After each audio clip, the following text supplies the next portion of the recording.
Sebenarnya apa arti mutasi dan kenapa lebih sering dijadikan alasan sebuah hukuman? Bayangkan pola ini, sebuah kasus meledak, video beredar, nama institusi disebut ribuan kali di media sosial, kemudian publik marah, timeline penuh kemarahan, media mulai mengejar, tekanan naik, lalu datang pengumuman resmi, pejabat terkait dimutasi, dan seketika narasinya berubah. Mutasi seringkali disebut sebagai langkah tegas, disebut sebagai bentuk evaluasi, disebut sebagai bukti bahwa institusi tidak main-main terhadap pelanggaran. Masalahnya bukan pada kata mutasi itu sendiri. Masalahnya adalah pola yang terus berulang. Karena setiap badai kritik datang, solusi yang muncul hampir selalu sama. Dipindahkan, bukan dipecat.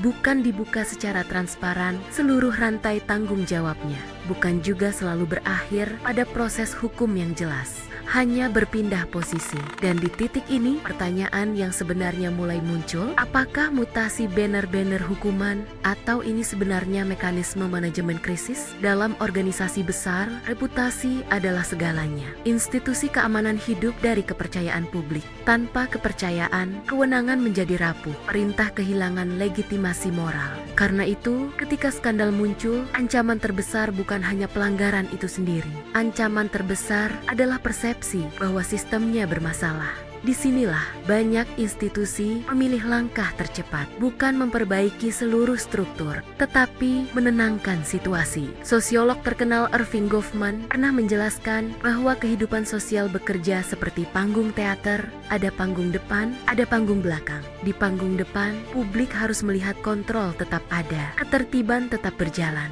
Institusi terlihat kuat, sementara di belakang layar, konflik internal sebenarnya jauh lebih kompleks. Mutasi sering bekerja di antara dua dunia itu. Ia cukup terlihat sebagai tindakan, namun tidak selalu mengguncang struktur. Sekarang kita masuk ke realitas baru, yakni era netizen. Dulu sebuah kasus bisa tenggelam perlahan. Informasi bergerak lambat, media terbatas. Hari ini, satu video berdurasi 30 detik bisa menghancurkan reputasi nasional dalam satu malam. Algoritma media sosial bekerja seperti amplifier kemarahan. Semakin emosional sebuah kasus, semakin cepat menyebar. Institusi dipaksa merespons cepat, dan respons cepat hampir selalu membutuhkan solusi yang juga cepat. Mutasi memenuhi semua syarat itu. Cepat diumumkan, terlihat tegas, tidak memicu konflik internal besar. Secara komunikasi publik ini hampir sempurna, namun ada sisi lain yang jarang dibahas. Mari gunakan logika sederhana. Jika seseorang melakukan pelanggaran serius, tetapi konsekuensinya hanya berpindah jabatan, pesan apa yang sebenarnya diterima oleh organisasi? Dalam ilmu perilaku organisasi, manusia belajar dari insentif, bukan dari pidato moral. Jika risiko terbesar dari kegagalan hanyalah pemindahan posisi, maka efek jerahnya menjadi lemah. Lebih berbahaya lagi, mutasi kadang menjadi zona pendinginan kasus. Publik kehilangan fokus, media berpindah isu, nama pejabat perlahan hilang dari pemberitaan. Kasus selesai bukan karena tuntas, tetapi karena perhatian publik habis. Ada konsep yang dikenal dalam studi organisasi, yakni organizational scapegoating. Ketika tekanan besar datang dari luar, sistem memilih satu atau beberapa individu untuk menyerap kemarahan kolektif. Bukan selalu karena mereka satu-satunya yang bertanggung jawab, tetapi karena organisasi membutuhkan stabilitas. Dengan mengorbankan sebagian kecil aktor, sistem yang lebih besar tetap aman. Dalam banyak kasus, mutasi bekerja seperti katup tekanan. Uap kemarahan dilepas, mesin tetap berjalan. Namun, di sini muncul dilema besar. Institusi sebenarnya menghadapi pilihan sulit. Jika menghukum terlalu keras dan membuka semuanya secara transparan, risiko reputasi jangka pendek bisa sangat besar. Publik mungkin menyadari bahwa masalahnya bukan satu orang, tetapi budaya, pengawasan, atau bahkan struktur komando.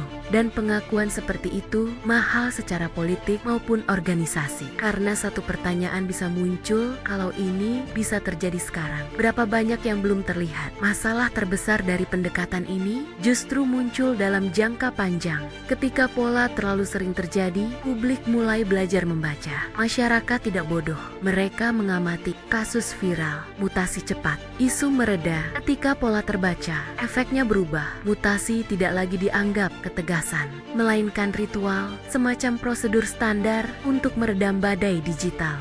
Dan saat itu terjadi, legitimasi perlahan terkikis. Ada dampak lain yang lebih sunyi, yakni dampak internal. Bayangkan anggota organisasi yang bekerja profesional, menjaga integritas, dan mengikuti aturan. Kemudian mereka melihat pelanggaran besar hanya berakhir pada pemindahan jabatan. Pesan yang muncul menjadi ambigu. Apakah sistem benar-benar menghargai integritas atau sekadar menjaga stabilitas? Budaya organisasi dibentuk bukan oleh slogan, tetapi oleh konsekuensi nyata. Sekarang, mari balikan sudut pandang. Apakah semua mutasi salah? Tidak, mutasi dalam birokrasi sebenarnya adalah alat manajemen yang normal. Rotasi jabatan bisa mencegah konflik kepentingan, memperluas pengalaman, bahkan memperbaiki kinerja.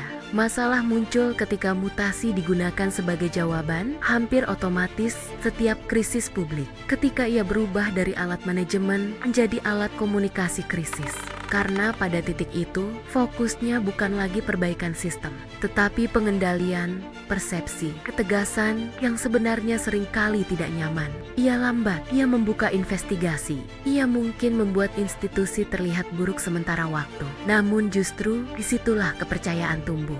Negara modern yang kuat bukan yang tidak pernah salah, tetapi yang mampu menunjukkan bahwa kesalahan memiliki konsekuensi nyata. Transparansi memang menyakitkan di awal, tetapi manipulasi persepsi jauh lebih mahal di akhir. Karena sejarah organisasi selalu menunjukkan satu pola. Masalah yang ditunda tidak pernah benar-benar hilang. Ia hanya menunggu momentum berikutnya. Dan biasanya kembali dalam bentuk yang lebih besar, lebih viral, lebih sulit dikendalikan. Pada akhirnya, pertanyaannya bukan tentang siapa yang dipindahkan. Pertanyaannya jauh lebih sederhana. Apakah sistem belajar atau hanya bertahan? Karena publik hari ini tidak hanya melihat keputusan, publik membaca pola. Dan ketika masyarakat mulai percaya bahwa setiap krisis hanya berakhir dengan perpindahan kursi, maka yang hilang bukan sekadar reputasi. Yang hilang adalah kepercayaan. Dan dalam institusi apapun, kehilangan kepercayaan adalah krisis yang jauh lebih berbahaya daripada satu skandal viral. Jika setiap badai selalu diselesaikan dengan mutasi, mungkin yang sedang dibersihkan bukan masalahnya, hanya panggungnya. Sementara cerita yang sama menunggu giliran untuk viral berikutnya. Menurutmu gimana? Lebih baik mutasi anggota polisi atau memang harus reformasi Polri? Terima kasih. Tetap waras dan ikuti kami agar logikamu tidak dimanjakan.